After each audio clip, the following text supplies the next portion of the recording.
احمد اهو يا عم، مش ام احمد. ام احمد. ام احمد حاضر. قولي يا ام احمد. ازيك يا دكتور؟ الحمد لله. الحمد لله.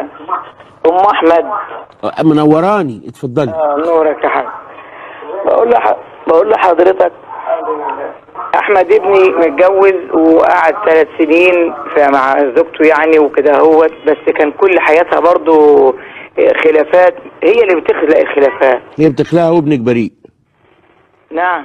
وابنك بريء وانت مالكيش دعوه. لا لا لا لا، ده قدام عينينا والله العظيم. يعني انا قصدي ان حضرتك ما بتدخلتيش باي زومبه، وابنك بريء وهي بنت شطانه، انتوا رحتوا جبتوها من عيله ابليس. لا والله يا عمري. امال ما هي كانت حلوه وكانت تخش برجلك اليمين ويا منوراه انا ونفسي ولما تبقى مرات ابني. أيوة. وكانت بتقول لك يا نينا ويا ماما قبل ما تيجي لابنك، وكانت على قلبك زي العسل.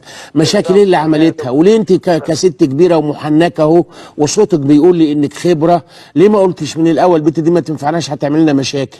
هي اساسا كانت جايه في نيتها ان هي عايزه مثلا ابني وبس، مش عايزه اهله حواليه. طب وماله؟ ما تحس هي الاحساس المنايل البنيله ده. استني بس، استنيني.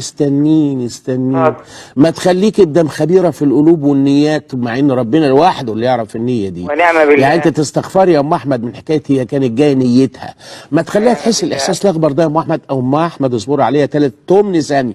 ما تخليها تحس الاحساس الاخضر المنايل بالستينيله ده، وانت تغيري لها وجهه نظرها وخليها تحبك انت، وتقول يا لهوي ده انا كنت جايه ومنوهه الواد بس طلعت امه قمر واحسن من امي وارحم بيا من امي. يا لهوي يا لهوي يا لهوي، يا رب يتوب عليا، يا رب يتوب عليا. حماتي طلعت قمر يا ربي، وحمايا زي ابويا بيكح قبل ما يدخل عليا ولا عمره شاف رجليا. يا رب اشكرك يا رب، يا رب اشكرك يا رب. الله بعد خير يا نينا، بعد خير يا تيتا.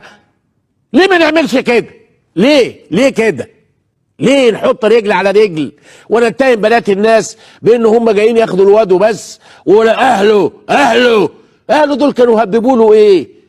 هي عند الحقوق كلنا نتلم على الفريسه وعايزين نبقى اهله، يعني سقينا شاي بقى. انا امه جيبي لي شاي بجوزه، ودي خالته شاي بس من غير جوزه. انت جايه خدامه عندنا. طبعا بقول للبنيه اوعي تكوني مفكره انك جايه تاخدي الواد وبس من غير اهله، انت جايه تعينيه على صله اهله. وبقول لاهله اتقوا الله في البنايه وضموها واحتووها وخلوها تغير الفكره اللي انتوا اعتقدتم انها ملصقه بها وانها كانت نيتها الوحيده، وتبقى الدنيا كده.